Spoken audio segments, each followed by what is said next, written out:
What's up everybody, welcome back to Meathead Gaming. My name is Roland, this is the best channel that nobody watches except a few special people like yourselves, and today we're going to be talking about an older game, like I do every now and then videos of. Infamous Second Son was released in March 2014 and it is the fourth game in the PlayStation exclusive series and follows our protagonist Delson Rowe as he tries to save his tribe from an evil government agency.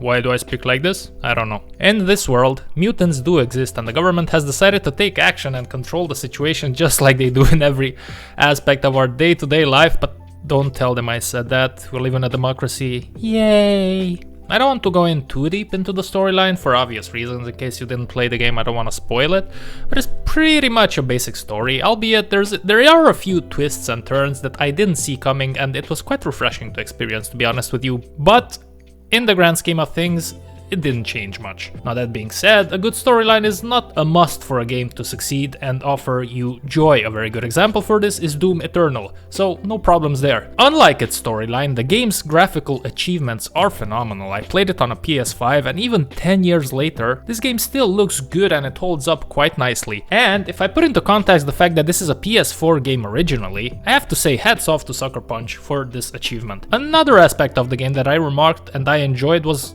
something that I don't really notice in video games usually because I don't really care that much about them, are the audio effects of your skill set. The audio has a nice depth to it and I don't know if they actually put extra work into it. I mean, they probably did, but it's quite remarkable, it's very good and I very much enjoyed that aspect of the game. Okay, let's talk about the things that really matter in a game, and that is the gameplay. Let's start with the good one. The moment-to-moment combat feels good, with the game offering you a decent variety of moves that you can use on your enemy. The game starts you out with basic movements, but as you progress, it adds to your arsenal, and I have to give props to the developers. They really try to keep the gameplay fresh, but in the end, in my humble opinion of course, that somewhat fails. Close to halfway through the game you get a whole new set of movements, but that can be deceiving because eventually you do realize that the new skill set is very similar to the old one, with the only remarkable changes being in the visuals and the sound effects. When everything is said and done, you will have 4 skill sets, one of which you only get at the end, at the final boss. Now you will also quickly notice that the only significant difference between them is the way you can traverse the map. Talking about traversing the map, it feels fantastic to run around on the map in this game. It gives you a sense of freedom like I rarely experienced before in video games,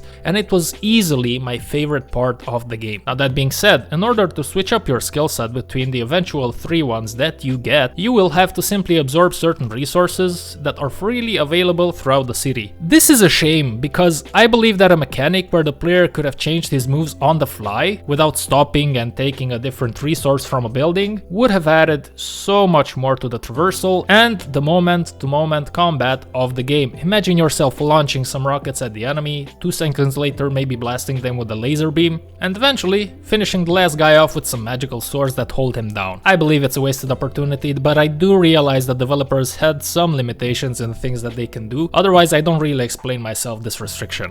The map also offers you a few destructible buildings which are quite well done.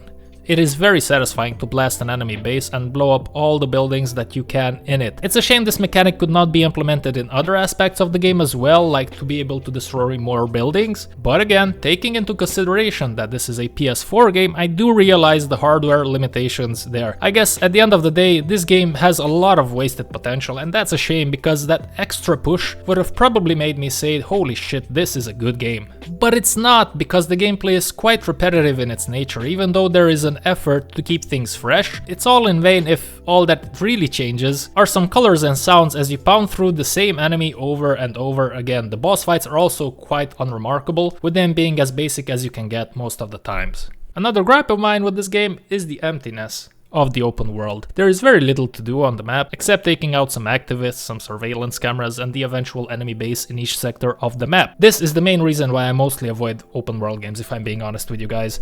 It is extremely hard to do them right, and most of the games that offer you an open world end up being the equivalent of a ghost town, like a touristic attraction that is fun to be around in the summer, but it looks like a wasteland outside of the season.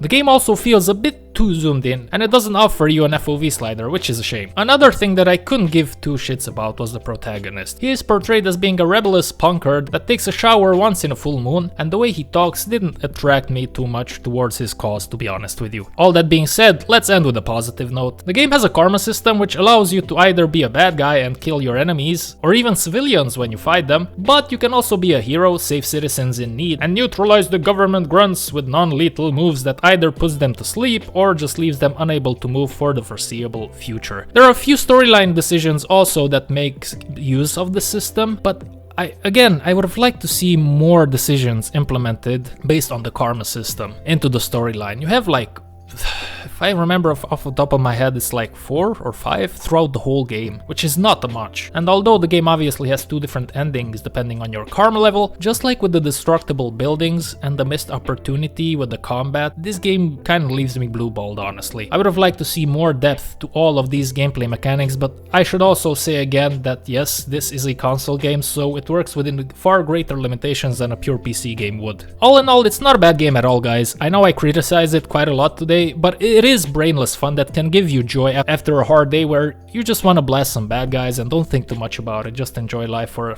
an hour, 2 hours before you go to sleep. Whether you stick to it and finish it or walk away halfway through for the same reasons I did, I believe you should give it a try if you have the opportunity to do so. And to answer the question of this video, yes, I believe that this holds up the test of time, at least at the moment of this video being published. There are far worse modern games being released to this day, and with how grim the AAA industry looks like for the foreseeable future, I'd argue this is the perfect time to go back and start enjoying some of the games and the movies and TV series that you have in your backlog, because the modern stuff just ain't gonna do it, man. I appreciate you watching this video. I really hope that it in some way, shape or form it did help you, or it did entertain you for a few seconds, moments, minutes, whatever.